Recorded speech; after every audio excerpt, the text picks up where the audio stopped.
next morning, I was at the track pretty early. I always do that because that's when no one is around, so I have the entire place to myself. I opened the tack room to get Daisy's tack out. Her saddle, a bridle, a saddle pad, some bell boots, and my gloves, boots, and helmet. As I walked out of the tack room, I bumped into Tom, and of course, I dropped almost everything. "Good morning to you too, Pips," he said with that smirk on his face, just like yesterday. "Oh my god, I am so sorry. But in my defense, I wasn't really expecting anyone this early," I said to him. "You, going riding?" he asked as he looked at me standing there with the tack in my hands. Well, at least some of it. "No, I just really enjoy holding my tack," I responded sarcastically. I could tell that it kind of annoyed him, yet he smiled. "Well, you're not very good at it," he said as he helped me pick up everything from the ground and carry them to Daisy's stable. "Thanks," I said. "Mind if I watch you ride? I could use some practice," he asked. "No, be my guest," I replied. I tacked up Daisy and took her to the arena. The course that the girls set up yesterday was still up. Of course it was. They never clean up behind their butts. We started warming up. I barely touched the reins. I always start with a very loose rein, so Daisy can relax and I don't disturb her balance. After we did some exercises to loosen her muscles, we started to trot and get to work. Daisy was a bit stiff, and therefore she found certain things a bit difficult, but I made sure to reward her every time she did good. I also didn't ask too much from her. If she indicated a boundary, I wouldn't step over it, but instead loosened the reins again and got her to relax. Overall, she did very well, and I'm actually really proud of her. I started to cool her down and walked over to Tom. "Wow, good job," he said. "Not too shabby, huh?" "I am actually impressed," he said in a very sincere tone. "Thanks. I'll, go put Daisy back into her stable." "Alright," Tom said. I went back to the stables and started unsaddling Daisy. I was picking Daisy's hooves when Thomas came up to me. "Hey, Piper, can I ask you something?" he asked. "Sure, what's up?" I asked him.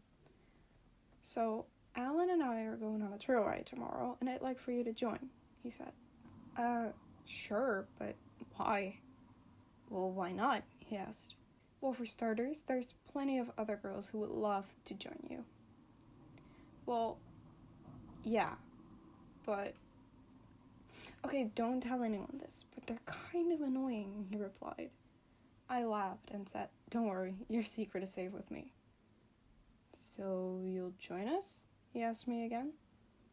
"Sure, whatever," I responded. "Great. See you tomorrow at 8, and don't be late," he said. "Yeah, see you tomorrow," I replied. I wake up the next morning. It's pretty early, I'm still in bed, because my alarm didn't go yet. I pick up my phone to watch some TikToks until the alarm. Wait, what? It's 7:51? How? Shit, I shouted. I quickly put on some clothes, ran down the stairs like an idiot, drank a glass of water, and took an apple with me for on the way. When I got to the barn, I looked at my phone again. 8:12 a.m., it said. I turned around the corner, and there he was, standing right in front of me, his arms crossed, with a frown on his face.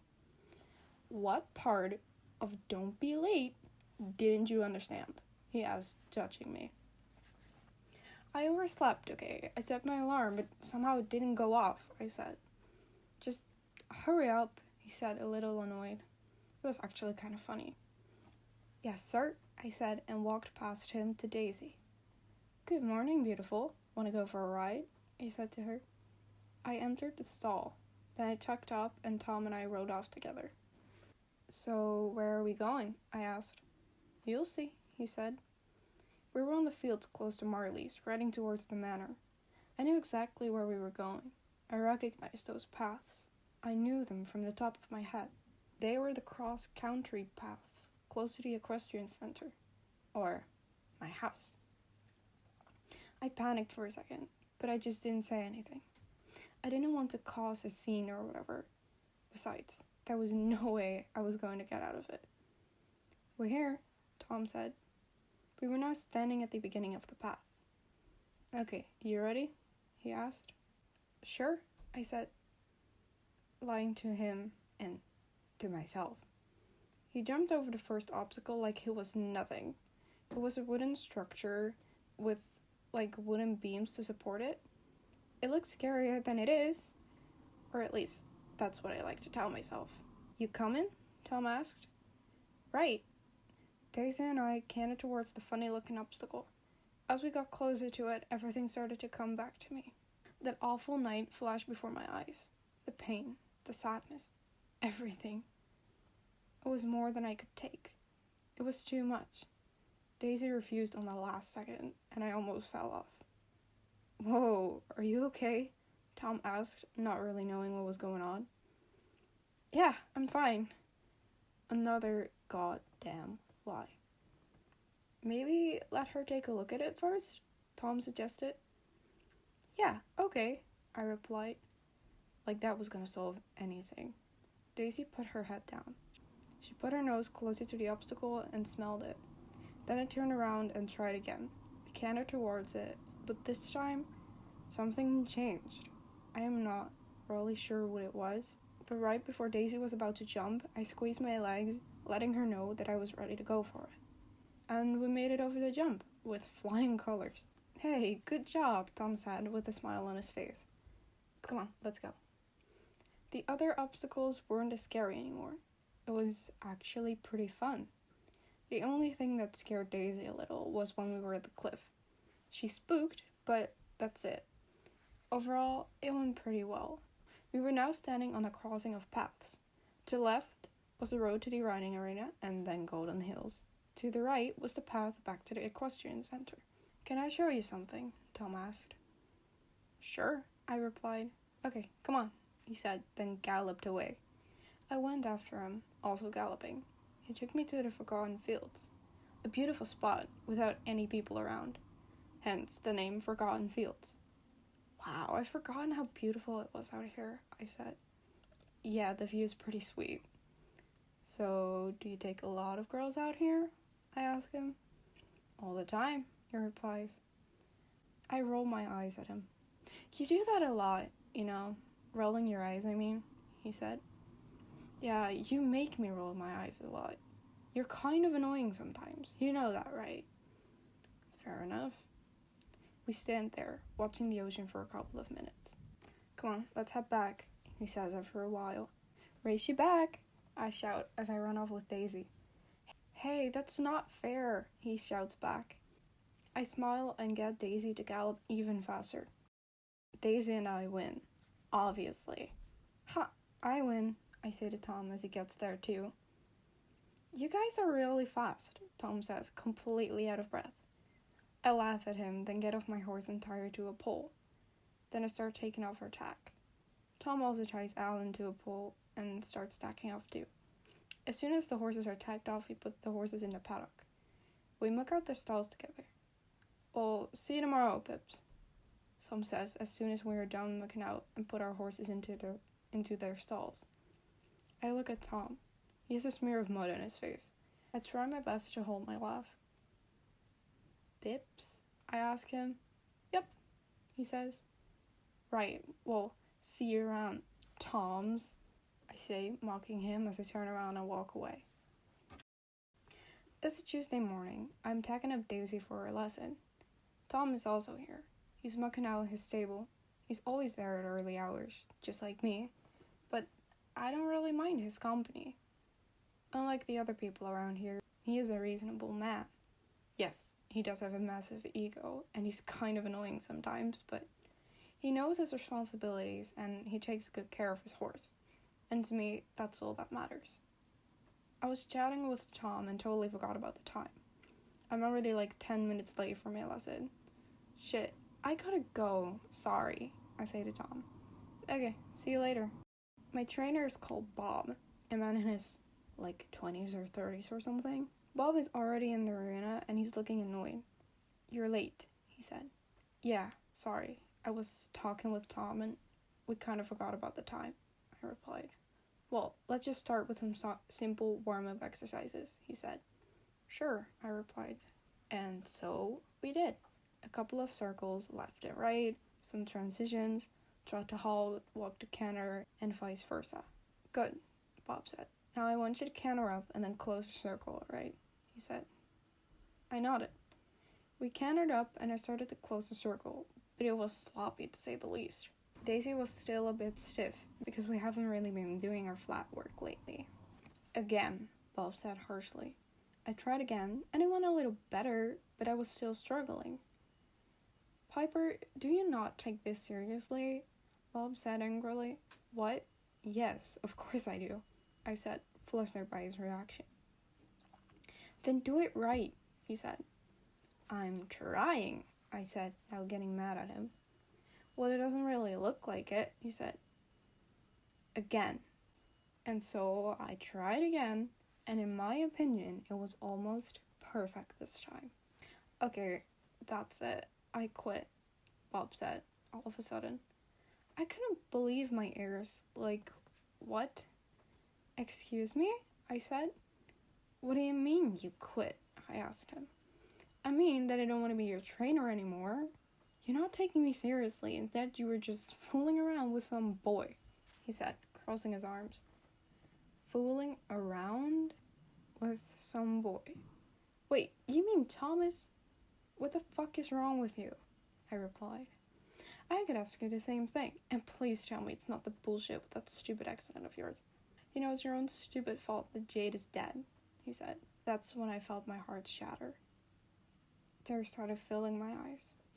How could he speak of it like that? I quietly rode back to the stables, sobbing on the back of my horse. Of course, I thought. Tom was grooming Holly, and he saw me. He saw the tears, and I hated that. I didn't want him to see me like this. Whoa, what's wrong, Pips? He asked with a worried look on his face. He put his brush down and walked out of the stable. I got into Daisy's stable to tack her off. Nothing, I'm fine, I coldly replied. I dismounted Daisy. You're not fine, Pips. You're shaking, he said. He sounded a little mad. I started crying even more. He came into the stable and gave me a hug. I got lost in his warm embrace. I listened to his heartbeat. It calmed me down. I stood there for a moment until I was calm enough to actually make proper sentences. I broke up the hug and took a step back. I wiped my tears away. Now will you tell me what happened? Tom asked, still worried. Well, Bob and I just had a bit of a falling out, I said. Bob? Tom asked. Yeah, my trainer, former trainer, I guess. He just quit, I continued. Well, that's a damn stupid thing to do, Tom replied. It made me smile a little through my tears. Yeah, and I don't really know why. And, I didn't even do anything. He was pretty harsh about it, too. I mean, seriously, why did he have to bring up Jay? I paused. I didn't mean to say that. I don't want to talk about that. I don't have the energy or strength to talk about it right now. Besides, he'd probably think I would just want attention or whatever. And I most definitely didn't want him to look at me the same way that everybody else does. Because so far, Tom was the only one in my life that didn't treat me like I was a Chinese doll, on the edge of a shelf, about to fall off. One little tap and I will fall to the ground, shattering into a million tiny little pieces. I turned to Daisy and started to take her saddle off, in an attempt to ignore the fact that I almost slipped up. Pips? Bring up what? He asked carefully. I tried to talk my way out of it. Oh, nothing. It's fine, I said. It was blatantly obvious that I was lying. I put the saddle on the door of Daisy's stall. Tom put his hand on my shoulder, which made me turn around. Come on, Pips. What is it? He asked. I closed my eyes and took a deep breath. Am I really doing this? I asked myself in my head. I mean, he's probably not going to stop asking about it until I tell him. God, he's so annoying. And before I knew it, my mouth opened and everything came out. Everything that I had kept bottled up all this time, afraid to tell anyone. But I told him everything. About Jade, and how gorgeous he was, and how amazing we were. And I told him about that night, about how I decided to run off with Jade after a fight with my mom. God, that stupid fight. That we rode across the island for days, that I wanted to jump over a fallen tree in the forest, but I wasn't thinking.